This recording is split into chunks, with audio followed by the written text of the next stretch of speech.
ตกปลาตอนเช้านะครับกับหมายเดิมหมายเดิมมาดูว่าวันนี้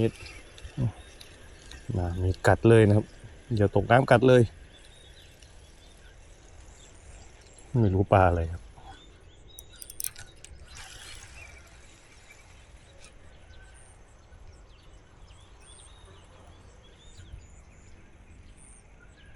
กัดอีกแล้ว